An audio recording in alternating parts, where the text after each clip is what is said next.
Welcome. Thank you so much for joining today's webinar for the NASA TechLeap Prize Autonomous Observation Challenge #1. My name is Lynn Van Devender, and I work for the agency that is supporting NASA for this challenge.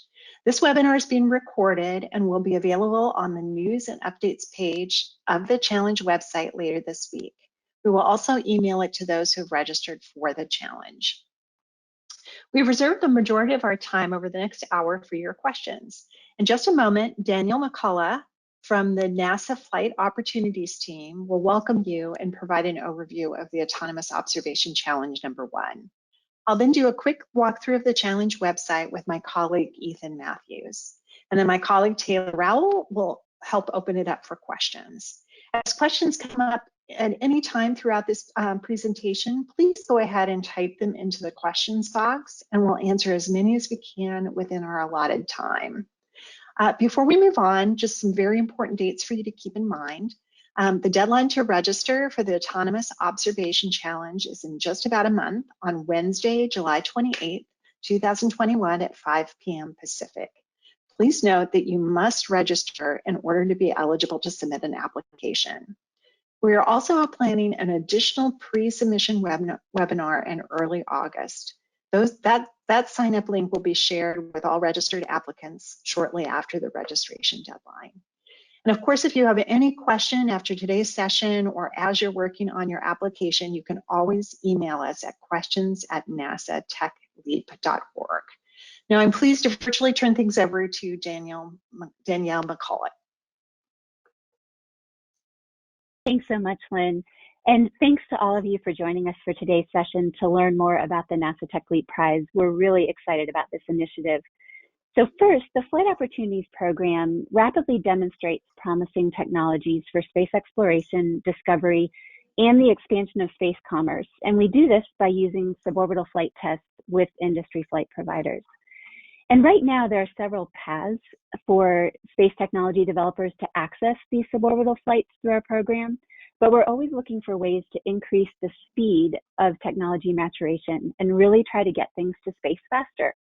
And so we have developed the NASA TechLeap Prize to help us do that.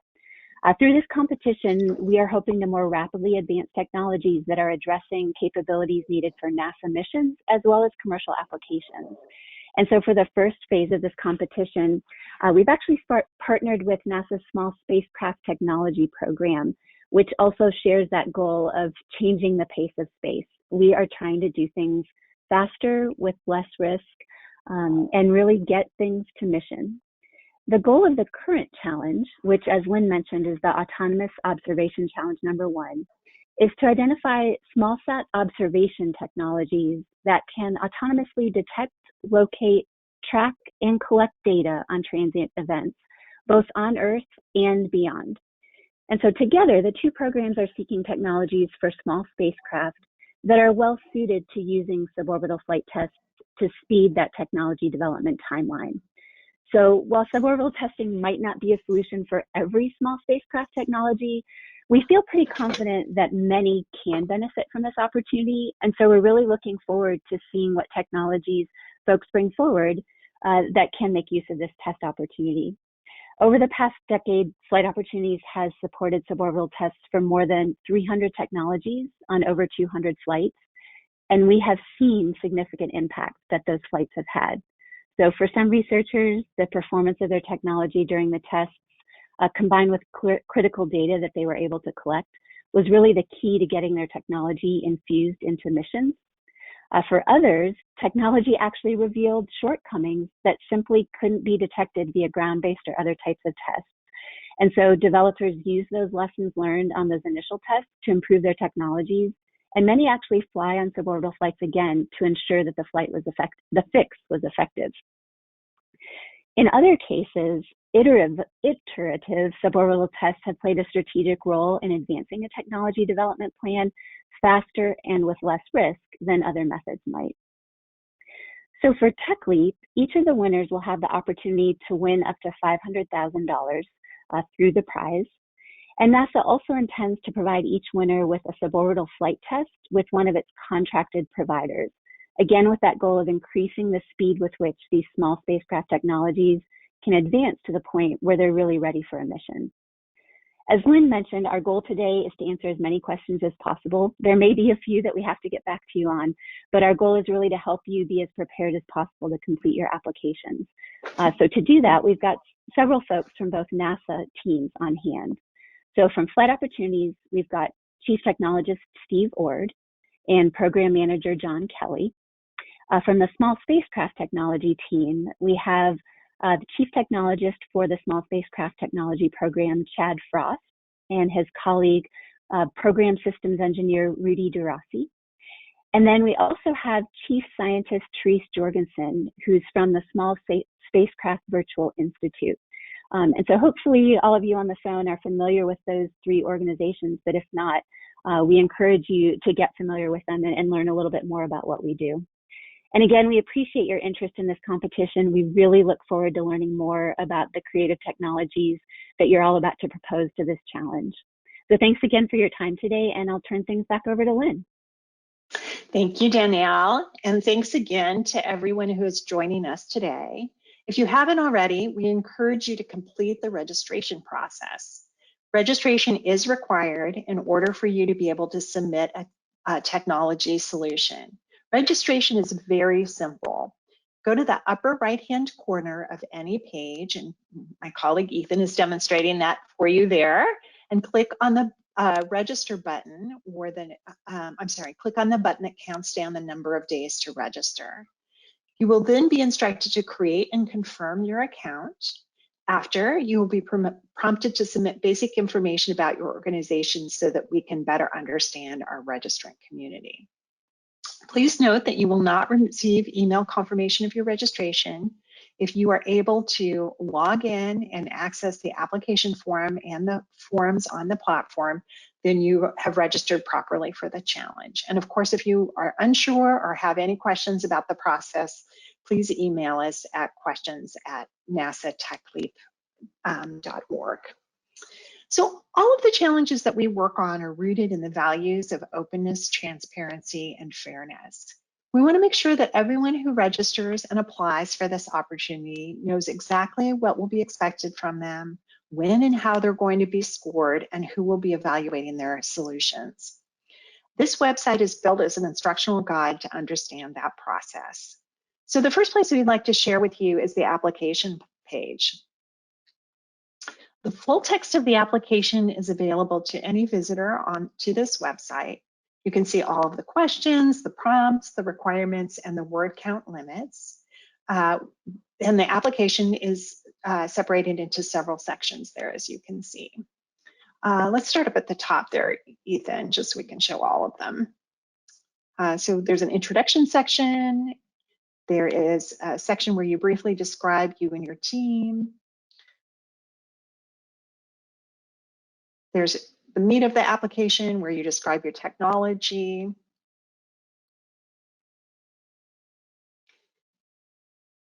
We ask you to complete a project plan and a budget.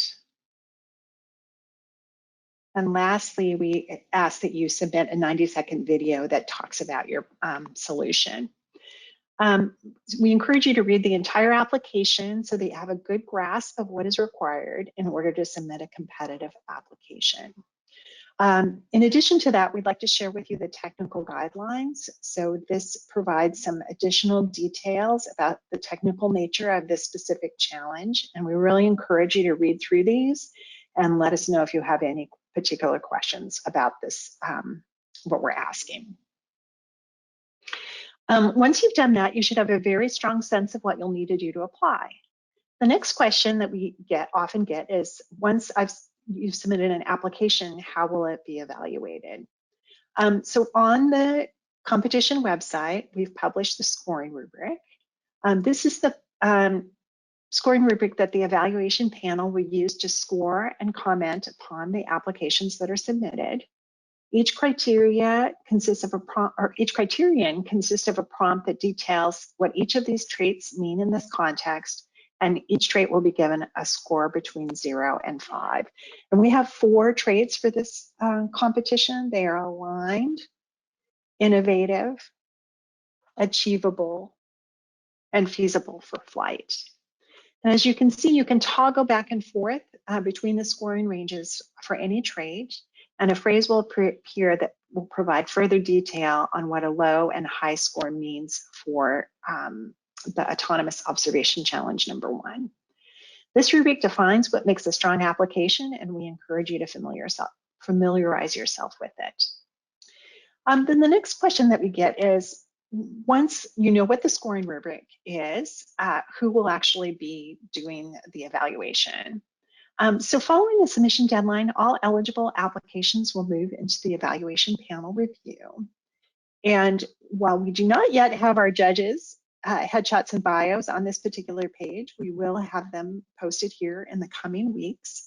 But we do have a couple of rounds of reviews here, and you'll be able to see the list of expert review panel members on our website, and you will receive scores on your application from 5 of these judges, and you'll also get feedback. In addition to numeric scores, evaluation panel members are required to provide comments to justify each score and note their overall impression of each application. We find that this feedback is one of the most important aspects of participating in our challenges for our applicants, and that even if you were not selected as one of the winners, you'll walk away with valuable feedback that we hope you can then use to refine your solutions and perhaps seek other funding and expanded support. So lastly, we're very focused on fairness, and we want to make sure that everyone who submits an application is being treated fairly. And we actually have a specific website page dedicated to this to explain how we normalize our scores. So every valid application will first be scored by 5 members of our evaluation panel. And what this means is that not every application and not every judge will look at every application. So we want to make sure that you're not disadvantaged if by chance you were assigned to a hard grader and another applicant was reviewed by someone who tended to be a little more lenient. So briefly, all scores are rescaled and normalized. And if you go to the menu and click on fairness, you can go to this page and read more about that, how that works. And of course, if you have any questions about it, please contact us. So there's a couple of other sections I want to point out. So once the evaluation panel review is completed, the selection committee will be determining up to 4 winners who will receive an initial round of financial awards, and then they'll move on to, that's great, Ethan, thank you for going to the timeline there. Thank you, perfect. So after the selection committee, they'll choose up to 4 winners who will receive an initial $200,000 to build their flight-ready payloads. And then there's several rounds of payload review. So payload build round 1, winners will have the opportunity to compete for an additional round of awards of $200,000 each. And in payload build round 2, if they've successfully completed round 1, winners will have the opportunity to compete for an additional award of $100,000 each. And then following that, in the summer of 2022, NASA intends to award a suborbital flight to each of the winners of payload build round 2 on an appropriate suborbital vehicle. And then the last page that I want to share with you is the rules page. So you can read here the legal stipulations governing your participation, find the eligibility criteria, and learn more about the detailed terms and conditions of your participation. And then just a couple reminders again, I'll probably say this a few times. Registration is required and must be completed by Wednesday, July 28th at 5 p.m. in order to be able to submit an application. And then following the registration deadline, the submission deadline when your application is due is Wednesday, August 11th at 5 p.m. Pacific. And as you saw, the timeline goes on to list all of the other key dates related to this challenge. Our website also includes other helpful areas like news and updates and a series of frequently asked questions on the homepage, as well as its own page on the website. We encourage you to read over all of it. And yeah, I think it's time to move on to the Q&A portion of the webinar. Please add your questions to the questions box and we'll get to as many as possible. And please note that to ensure fairness, we're not actually able to provide guidance specific to your proposed solution, but we can answer many other questions. So let's go ahead and get started. Great. And yeah, my colleague Taylor is going to help us out here. Great. First question we have, can government contractors participate in this competition? What about if I work for a federally funded research and development center? Thank you, Taylor. So if you or your employer is receiving government funding for the same project, you or your employer may not be eligible for an award. Additionally, the U.S. government may have intellectual property rights in your solution if your solution was made under a government contract, grant, or cooperative agreement. If you work on a government contract, grant, or cooperative agreement, please seek legal advice from your employer's general counsel on the conditions of employment which may affect your ability to participate, even if acting outside the scope of your employment. Next question, what can we win? So up to 4 winners will receive up to $500,000 to support the development of a flight-ready payload. An initial award of $200,000 each will be made to build their flight-ready payload according to their submitted applications within an 8-month period. During Payload Build Round 1 and Payload Build Round 2, winners will have the opportunity to compete for additional awards of $200,000 and $100,000 respectively. Field judges will conduct on-site visits in January and June 2022 to score the progress each winner has made. NASA intends to award a suborbital flight test to each of the winners of Payload Build Round 2, and these flights will be conducted on an appropriate vehicle provided by one of the vendors contracted to provide flight services for NASA government-sponsored research. What type of vehicles will be available for the suborbital flight? NASA intends to secure flight tests for each of the winners on an appropriate vehicle. Potential vehicles include those from vendors with whom NASA has contracted to provide flight services for government-sponsored research. And Ethan, if you could go to the FAQs, I believe we actually have those listed on the website. So if you could go to, yes, perfect, thank you. So you can see the list of the contracted vendors, the current list of contracted vendors, along with a link, a hyperlink to their websites for more information. How can I contact one of the flight providers to talk about my application? You're welcome to reach out directly to any of the NASA's contracted flight providers to learn more about the profiles and services available for their suborbital flight test. And thank you, Ethan. He's showing those flight providers on the screen there. Please note that NASA will use its standard contracting process to select the most appropriate flight provider. So your application should focus on the requirements for a flight test and not a particular flight provider. We're also hoping to do a high-level overview of flight provider capabilities later this month. However, we encourage you to be proactive in finding the information you need to effectively prepare your application. What happens to my intellectual property? While the technology title and technology description may be published on the Challenge website and/or the NASA website, the ownership and use of intellectual property arising from this competition remains with you. NASA may choose to negotiate for a right to use license for the technologies developed as a result of the competition. The technical guidelines specify a few Earth-based examples, suggestions of beyond Earth missions, and support of optical comms networks. To constrain the design space, can we assume that the mission is in a low orbit at the respective celestial body? Yeah, you can make that assumption, but you do not have to. It depends on the mission you have envisioned. According to the technical guidelines, the payload should be able to fit within a small form factor 2U or 3U sized package.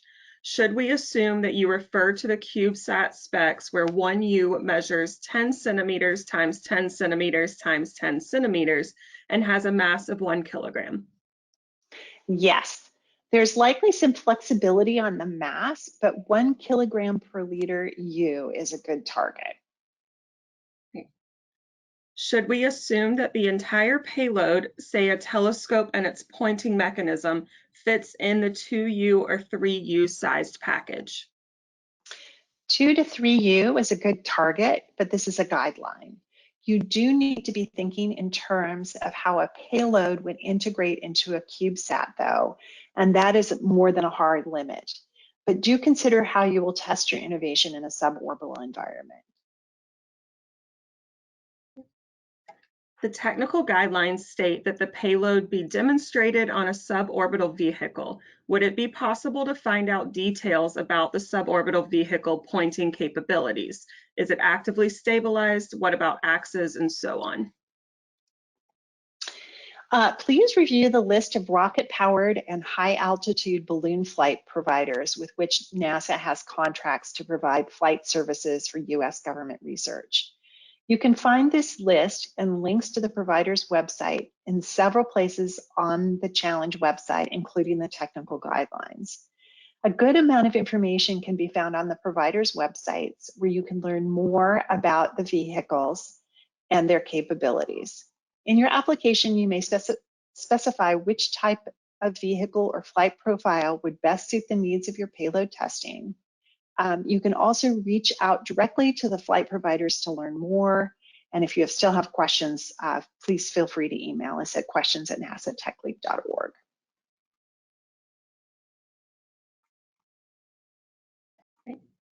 Are there any flight providers for parabolic flight?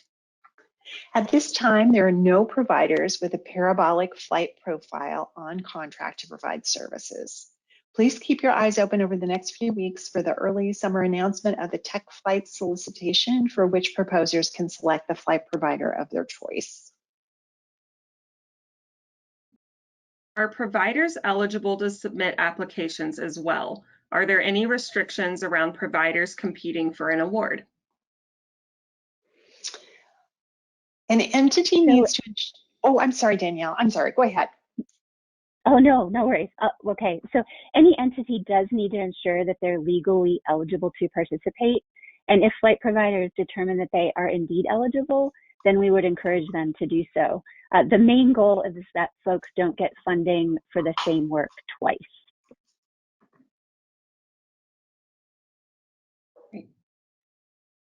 Will all of the Q&A content be sent out in a PDF after this webinar? So no, we won't be sending out a PDF, but we will be sending out a recording. And please note that most of the questions that we've read already are actually already posted on the website, either on the homepage FAQs or on the FAQ page. So please refer to the FAQ page for a copy of those questions. Additional questions that we have come in may also be posted on those FAQs as well.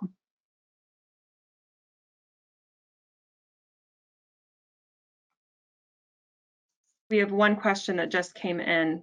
For the suborbital flights, is payload ejection an option? And I think we might just need a minute to answer that one.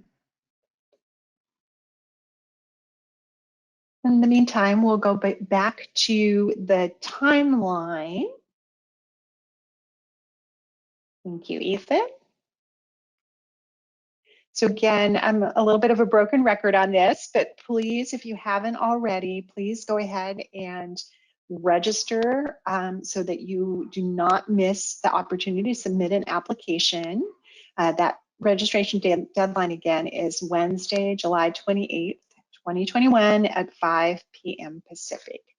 And if you have any questions that come up after this webinar, we absolutely welcome them, and please submit them to questions@nasatechleap.org, and you can find that email address on the website down there at the bottom in the contact field.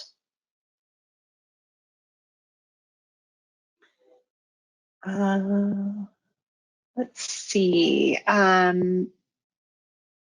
Ethan, let's just go back to the rules and we can talk about eligibility for just 1 minute.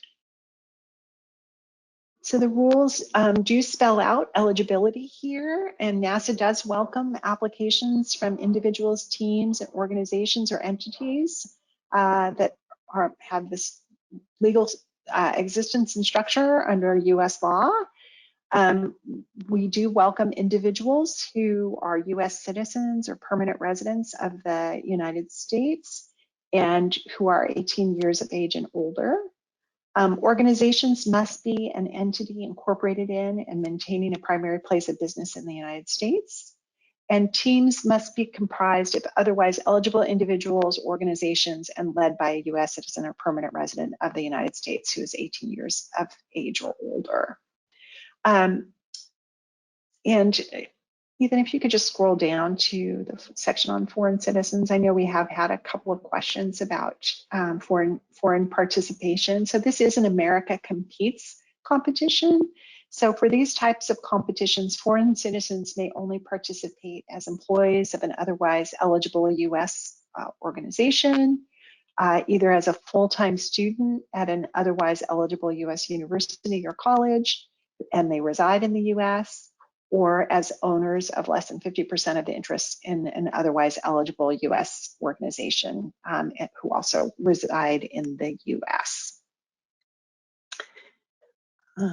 Great, and it looks like we have, we're ready for another question here. So Taylor, do you mind rereading the suborbital flight payload ejection question?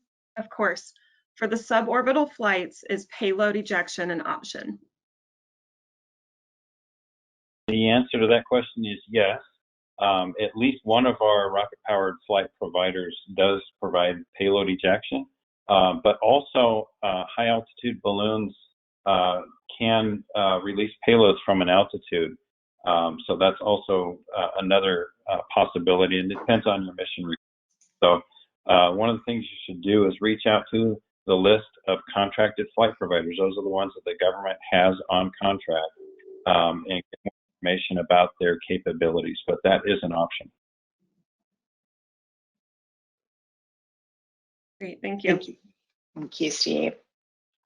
Ethan, do you mind going back to the application? I just want to talk about the some of the insurance and proof of citizenship requirements for this particular competition. Great, thank you. So as you can see here, the proof of citizenship, permanent residency, or primary place of business is required. As part of the application process, you need to let us know whether you can provide proof of citizenship or permanent residency, or that your organization can provide proof that their location of their primary place of business is in the United States. And then Ethan, if you could scroll down to the liability insurance question. And we do want to let you know that in order to participate in the TechLeap prize, you must demonstrate that you have at least $250,000 of liability insurance coverage. And you will be asked to provide proof of this insurance coverage or otherwise demonstrate financial responsibility for that amount at the time you were selected as a potential winner. And we have some insurance guidelines there for additional requirements about, for additional details about that requirement. Ethan, do you mind just clicking on that? Thank you. And then, yeah, just to let folks know that that is there if you need additional information. Great, Lynn, you ready for the next question? I think we're still, it looks like we're still looking on it. Unless Danielle, you feel like we're ready for the question about the technical guidelines? Yes, we're ready. Go ahead, Taylor. Great. Where can we find technical guidelines for size and weight? I heard some reference to 3U earlier. So I'll start out with this one. The technical guidelines for the challenge can be found in the application section of the website. The technical guidelines are a subsection of that portion. And so in the upper right-hand corner, as Lynn pointed out, there's the navigation for the site. The target guidelines for size and weight are found there for this challenge. But in general, there's the latest CubeSat design standard as well. And that can be found at www.cubesat.org/CDS-announcement. And we can add that as a question and answer on the website so that people have access to that URL.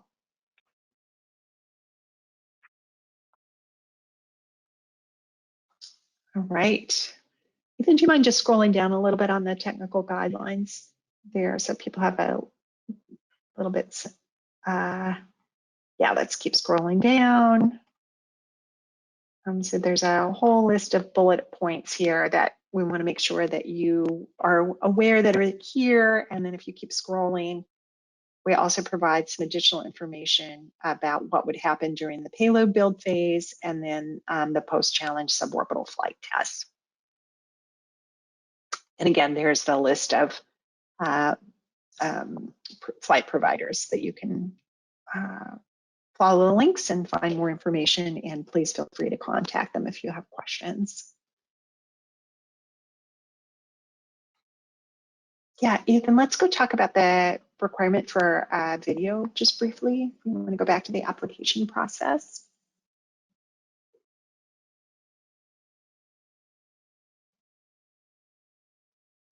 So we are asking that each applicant submit a very short video pitch about your technology.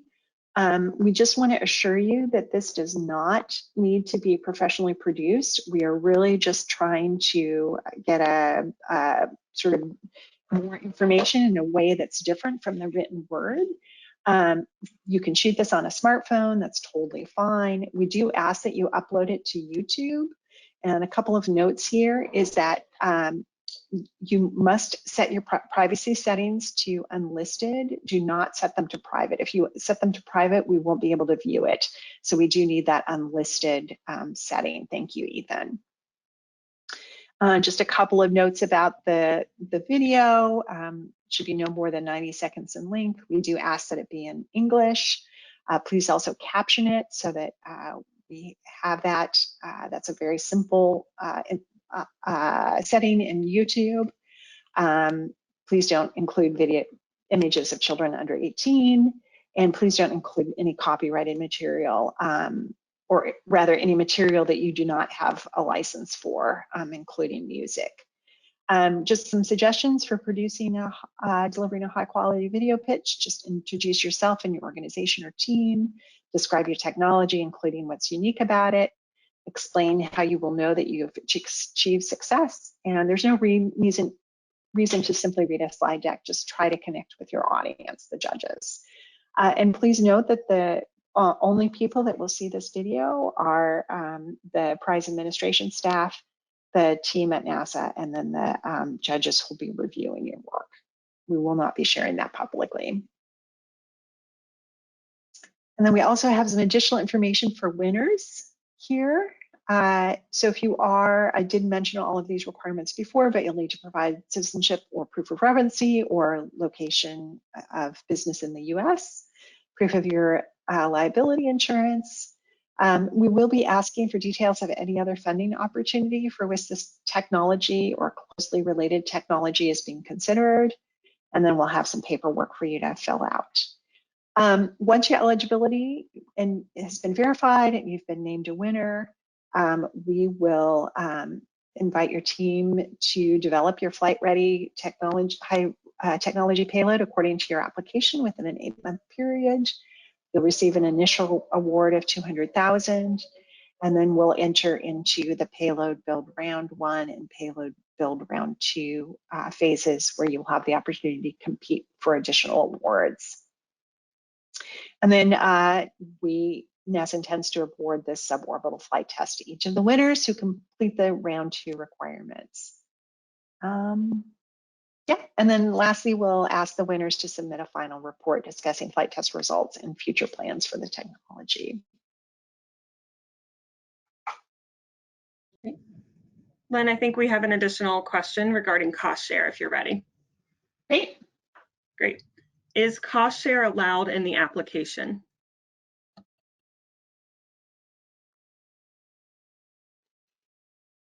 So for this competition, cost sharing is not required, but it is certainly allowed. Prize amounts may not be enough to cover payload development, and so additional funds are allowed to achieve that development.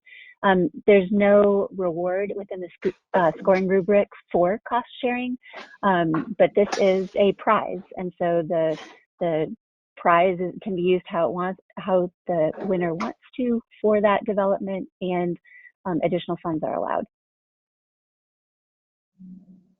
Thank you, Danielle. I think we're just waiting. Oh, never mind. I was wrong. I apologize. We have one additional question coming through.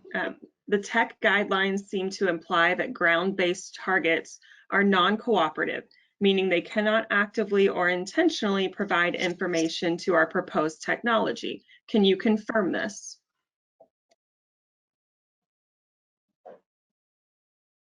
So for this challenge, you should assume non-cooperative objects. Some of the targets of interest to NASA are natural phenomenon and thus are naturally non-cooperative. However, an artificial target can be made to emit natural-looking signals. So for example, a thermal or specific wavelength source. And once the payload has found the object without aid, the demonstration could include communicating with it. So for example, if it was laser communications or some other form of communication, that could be done. Great, thank you. And at this point, looks like we've gotten through all of our questions. So with that, I'm going to remind you one more time about the registration deadline, which is July 28th at 5 p.m. Pacific. Yep, Wednesday, July 28th at 5 p.m. Pacific. Recordings and transcripts of this webinar will be made available to registrants via email, and we'll also post them on the platform and in the news and updates within a few days. And I just want to thank you again for joining us, and we look forward to learning more about your efforts. And I'll hand things over to Danielle for closing remarks, unless we get additional questions in here in the next couple of minutes. Well, thanks again, Lynn, and thank you so much to everybody who joined today. Again, if you do have questions going forward, please use the email address on the website to do so. We're happy to answer any questions because we're looking forward to having the strongest applications possible. So again, thanks for your time, not only to attend today, but also your effort that you put into the NASA TechLeap Prize. And we're excited to see what comes of it. Thanks, everyone. I'm going to stop the recording, and if the panelists would like to stay on, they may. But thank you to everyone who attended.